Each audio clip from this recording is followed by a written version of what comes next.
As the rain falls and love finds its way through unexpected paths, we want to hear from you. Where are you watching from?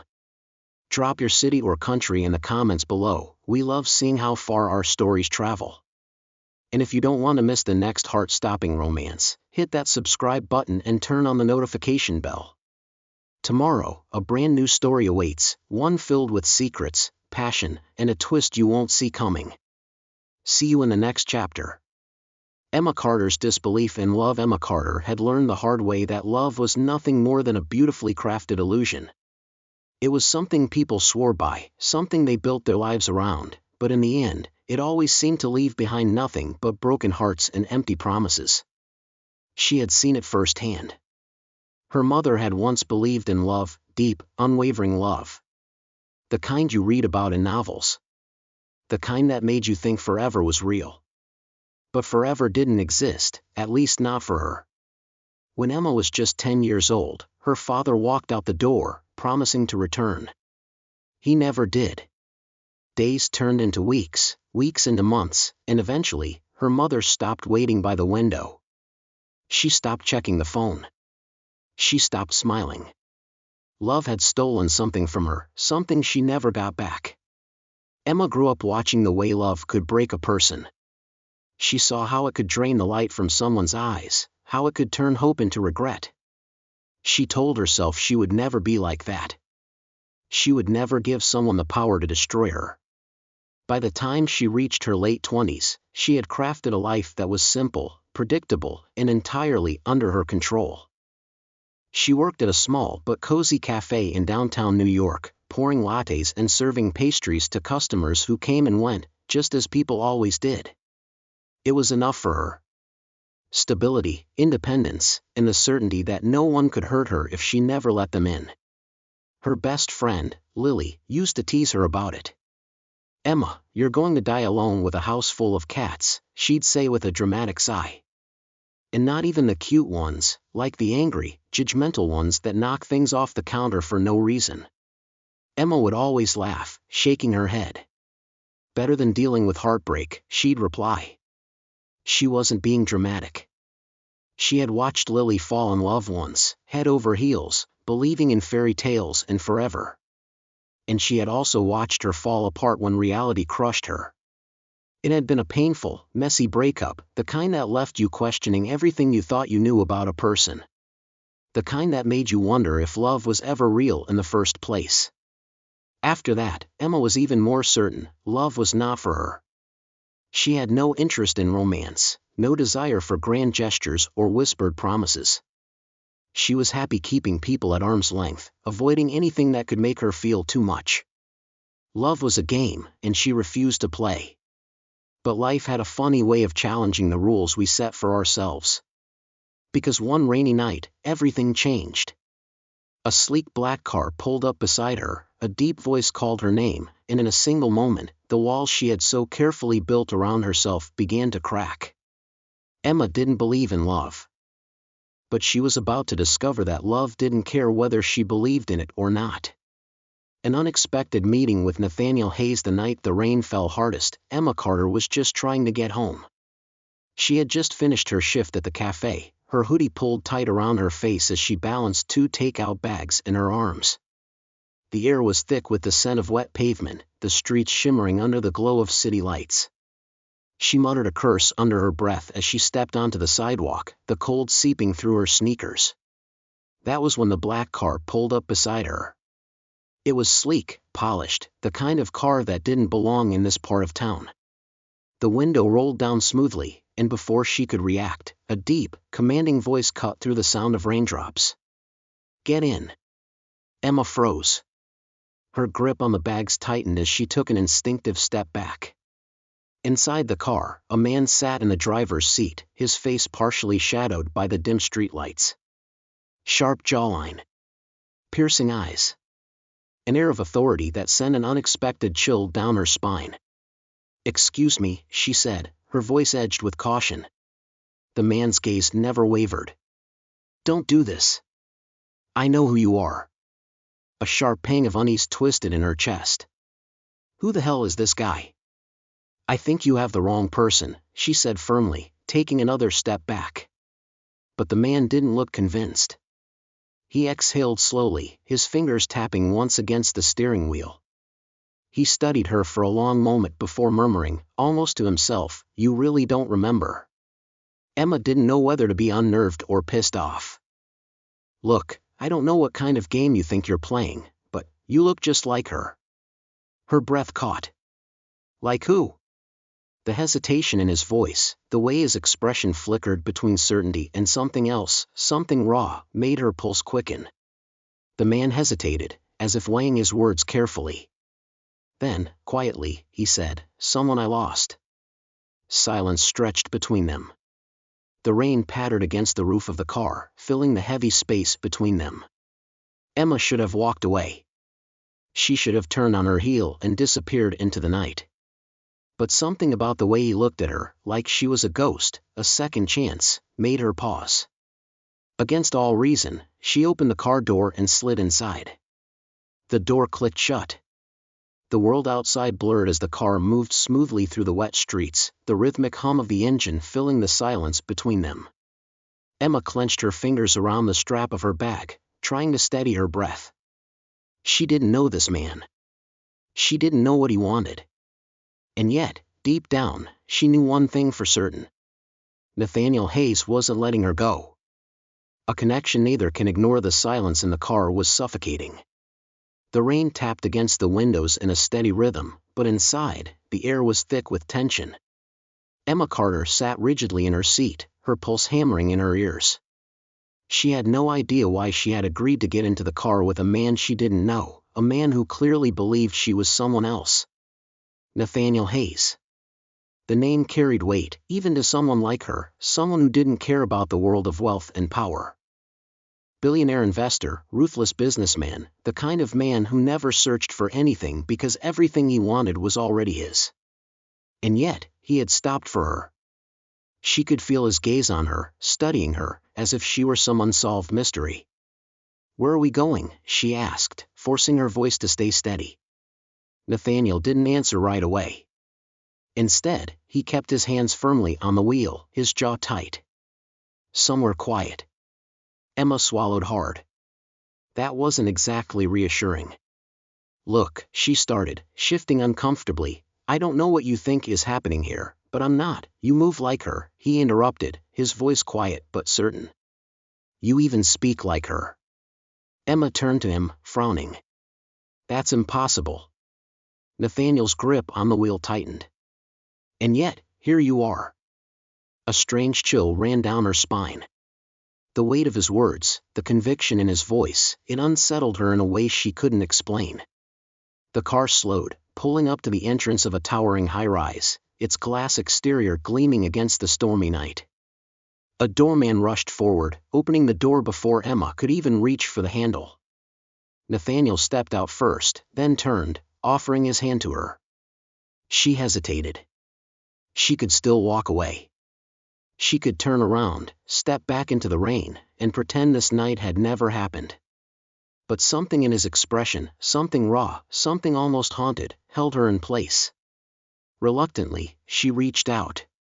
His hand was warm against hers, steady, but the touch sent an unfamiliar current through her.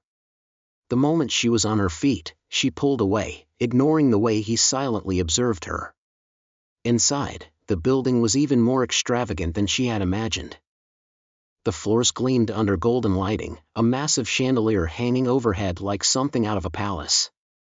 Nathaniel led her toward a private elevator, the doors sliding shut behind them. For the first time, they were alone. Emma exhaled sharply. "So, what happens now?" Nathaniel turned to her, his gaze unreadable. "I find out who you really are." She stiffened. "I already told you, I'm no one."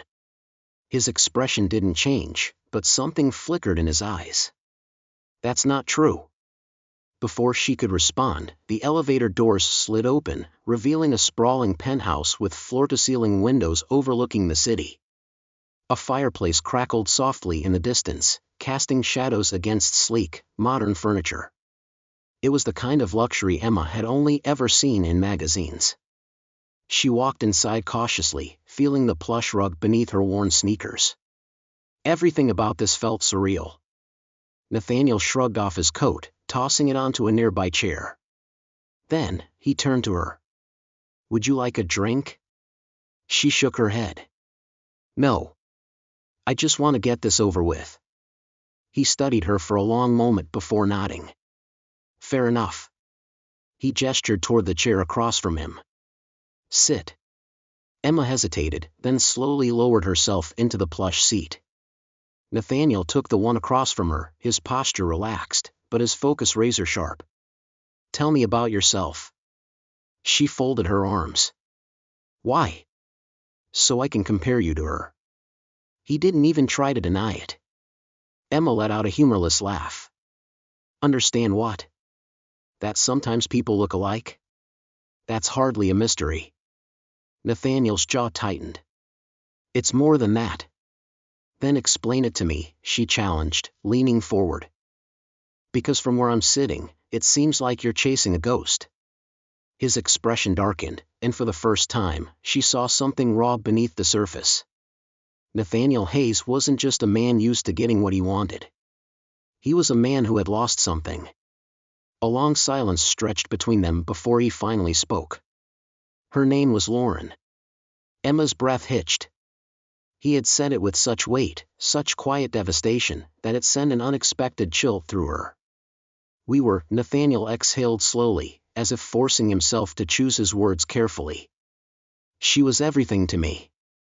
A muscle in his jaw tightened. And in that moment, Emma saw something few probably ever did. The powerful billionaire, stripped down to something painfully human. She hesitated, then asked, "What happened to her?"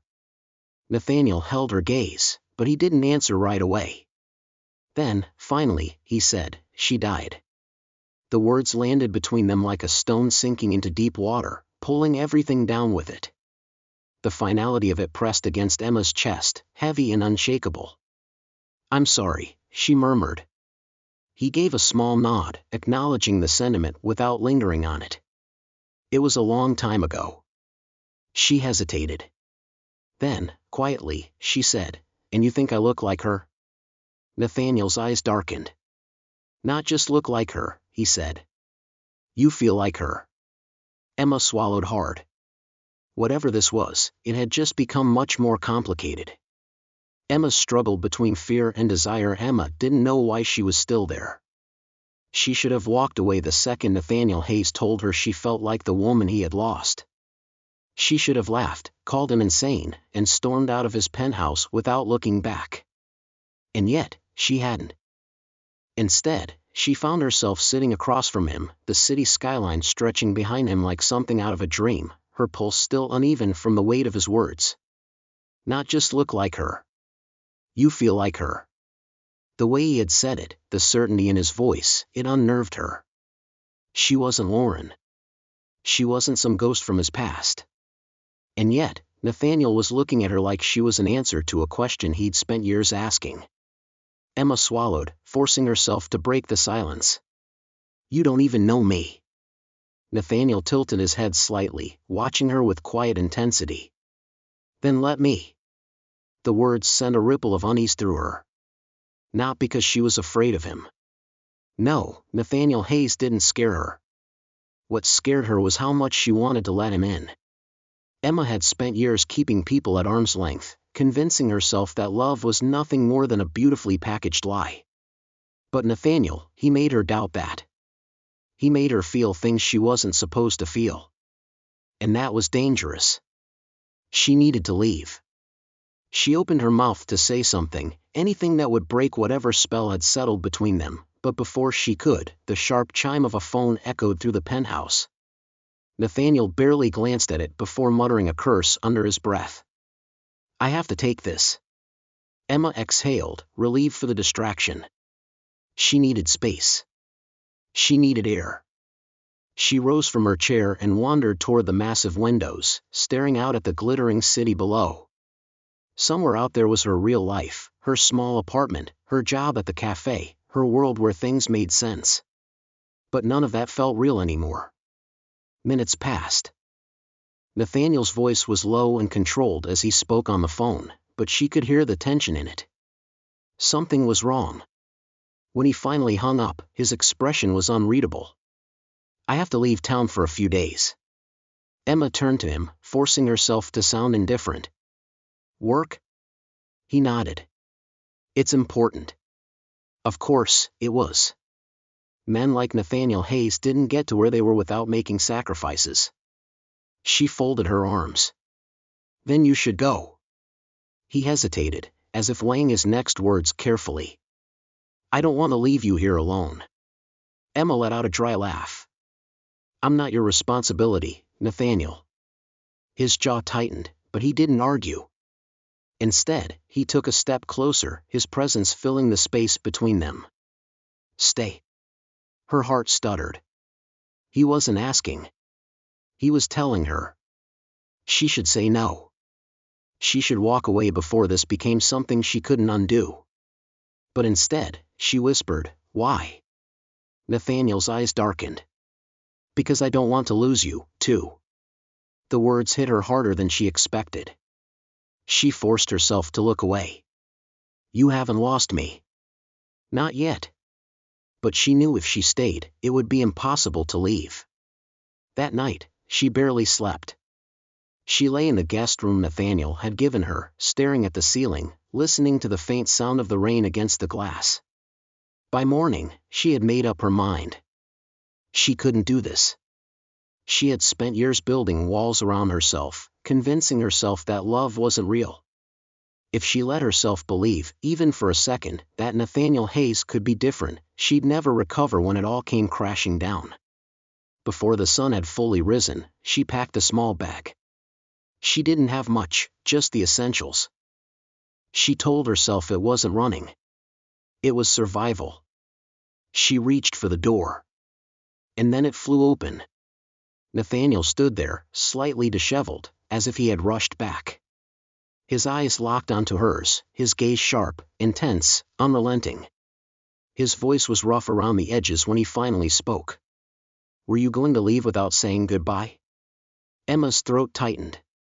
She had no answer. Finding love in the most unexpected place, Emma froze.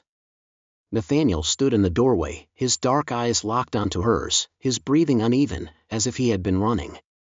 The sight of him, disheveled, raw, almost desperate, made her heart clench in a way she wasn't ready for. She tightened her grip on the bag slung over her shoulder, forcing herself to look away. I thought it would be easier that way. His jaw tensed. Easier for who? She swallowed hard. For both of us. Nathaniel exhaled sharply, raking a hand through his hair before stepping inside, closing the door behind him. The air in the room shifted, thick with tension, with something neither of them was ready to name. Do you really think I could just walk away from this? His voice was quieter now, but no less intense. From you? Emma clenched her fists. I don't even know what this is. Nathaniel took a slow step toward her. Then let me tell you. She held her breath, waiting. I don't care how this started, he said, his voice unshakable. I don't care what brought us here.